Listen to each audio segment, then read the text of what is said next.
My name is Dr. Kashif Aslam. I'm interventional pulmonologist. I'm a director at Medical City Arlington in a pulmonary and respiratory department.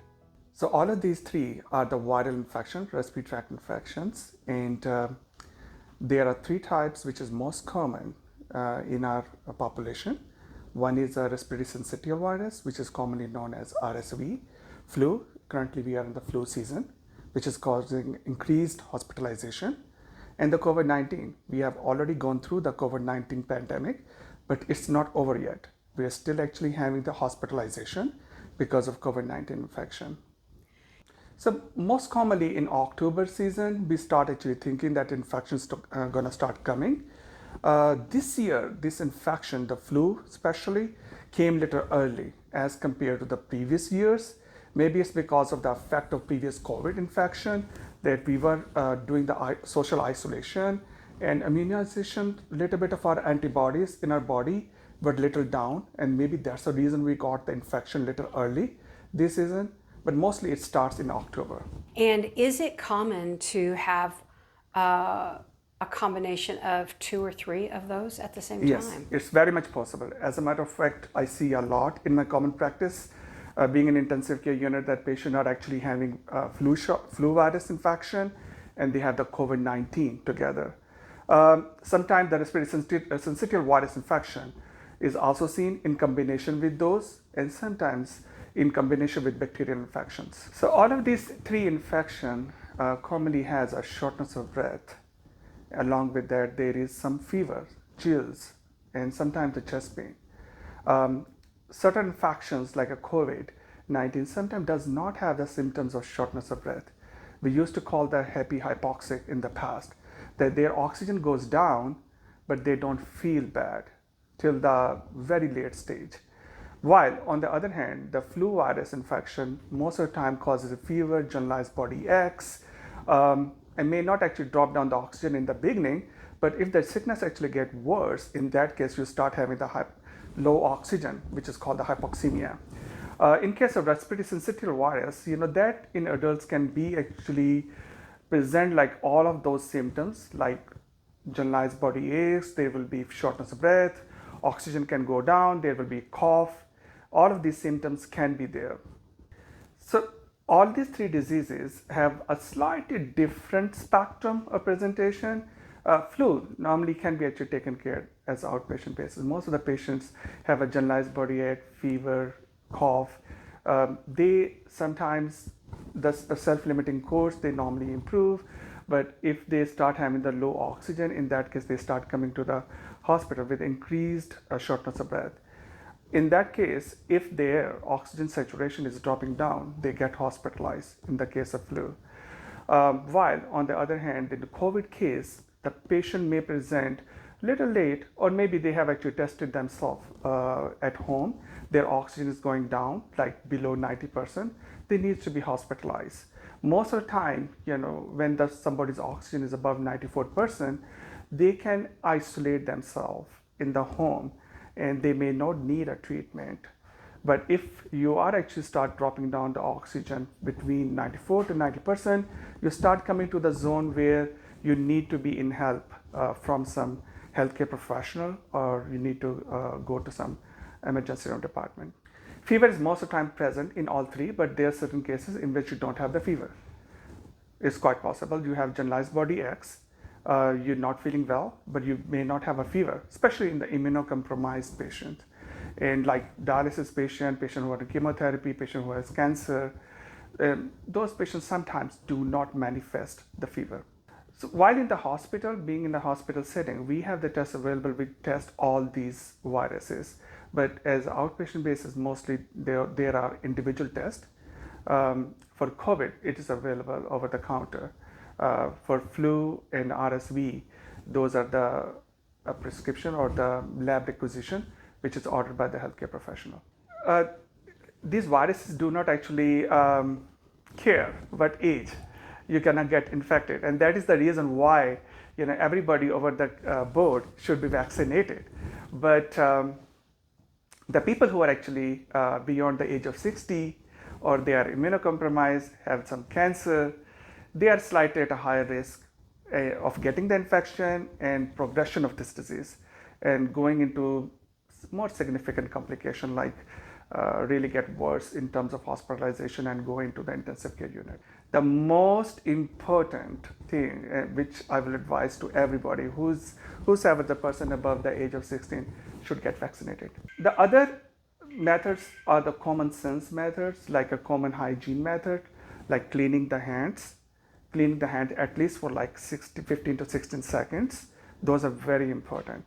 In the flu cases, if you know that somebody is sick around you who's sneezing, try to have a distance. If somebody is sick, he should actually wear the mask himself. Also, not only cleaning the hand is important, not touching your nose and mouth and eyes is very important also, because that is how the infection is actually transmitted. Some of the viruses are more contagious as compared to the other, like respiratory syncytial virus is a little bit more contagious, and you can actually acquire it from the surface areas, like you touch some table, you touch the doorknobs, and then you touch your mouth, your nose, or eyes, you're going to acquire that infection.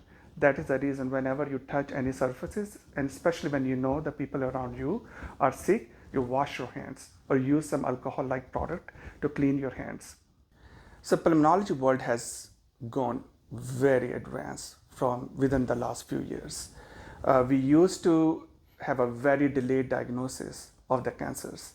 Now we can diagnose the cancers in a very early stage when they are very, very, very small and can easily be diagnosed, staged, and resected. Rather, as a matter of fact, at this moment, we are in a situation that we can diagnose the case, stage the case, and treat them and cure them within the single setting. How? So we have advanced in terms of navigational bronchoscopy, which are a certain kind of a bronchoscopic procedure in which we use the robots. We go inside the person when there's somebody who is suspected of some kind of a cancer. We can go inside the lungs, go over there where the lung nodule is, and we can biopsy that right at that time when we're doing the procedure. Our pathologist can give us a diagnosis, and once we have a diagnosis that it's a malignancy or cancer, we can immediately at that time stage the cancer in that patient. And if the cancer is not spread, a thoracic surgeon can take out that part of the lung which is having that nodule, which is cancerous, and by the time patient will wake up from the anesthesia, he will be cured. So there are many, many, many more advancements happened in the pulmonology world. Like there is the field like COPD, which is one of the very common disease in our country, unfortunately because of smoking or some other biofuel factors. Previously, there was no good method to prevent the shortness of breath in a very advanced disease. And most of the patients who were just dependent upon the medications, which sometimes has a limitation. But now we have certain small valves available, which are known as intrabrachial valves.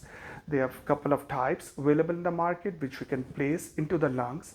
That actually helps significantly in terms of improvement of patients' shortness of breath, and they improve their walking capacity and ability to enjoy their life like they were enjoying in the past. So when we talk about the symptoms, whosoever needs to come to us, there are many, many things. I believe in prevention is better than cure, to be very honest. If somebody is smoker and has been significantly smoking, he should actually seek a pulmonology consultation, because in those cases, obviously the risk of malignancy goes higher. And in that case, we can actually screen them and can diagnose them before they get diagnosed with a cancer so that we can cure them. Not only that, there are many other diseases in which if you feel like you're not feeling well, you're feeling short of breath, your exercise limitation is happening, you're not able to enjoy your life like the way you were enjoying the past because of your limitation of the shortness of breath kind of stuff, you need to seek the medical attention. If you're having at the nighttime the problem like snoring, you're not waking up fresh in the morning, or you're feeling short of breath while lying down flat, all of these symptoms needs to actually seek a medical attention. So that's interesting, because a lot of times people think that it's the sleep apnea So you're saying that it could actually be a problem with the lungs. You are very right. Sleep apnea can cause the lung problems, and there are other many diseases which also cause the lung problem. Sometimes even the heart failure can cause a lung involvement, and those are all things connected together. There's a disease which we know, we call it as a pulmonary hypertension, that the pressures in the lungs goes high, and that can result into shortness of breath also. There are many myths around, that for every disease, and the people have their certain beliefs, and unfortunately, which delays the diagnosis and the treatment for those diseases. It's always advisable to seek medical attention rather than assuming that something cannot be cured or something is just normal, part of the aging. It may not be a part of aging. Like, for example, some people think that, hey, I'm diagnosed with a cancer. The cancer is the end of the life. We have actually gone far from the past. We have a lot more treatment available.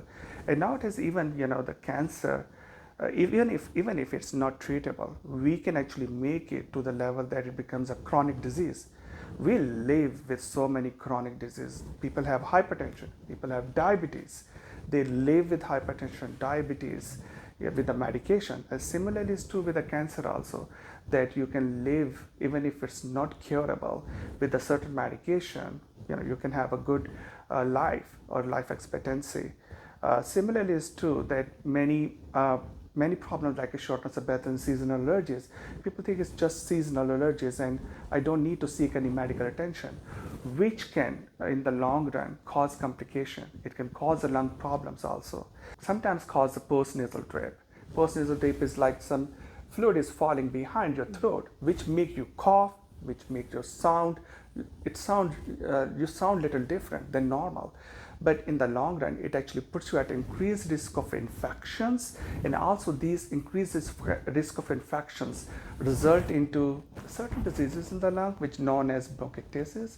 Like your airways can actually get continuous insult from infection or inflammation, which can cause a structural damage to the lung, which in the long run can result into complications. But if this postnasal drip or seasonal allergies or allergic rhinitis, which we call about, is taken care early, you can prevent the complications from that. Prevention is the most important thing in the medical world, and we are always available to help you.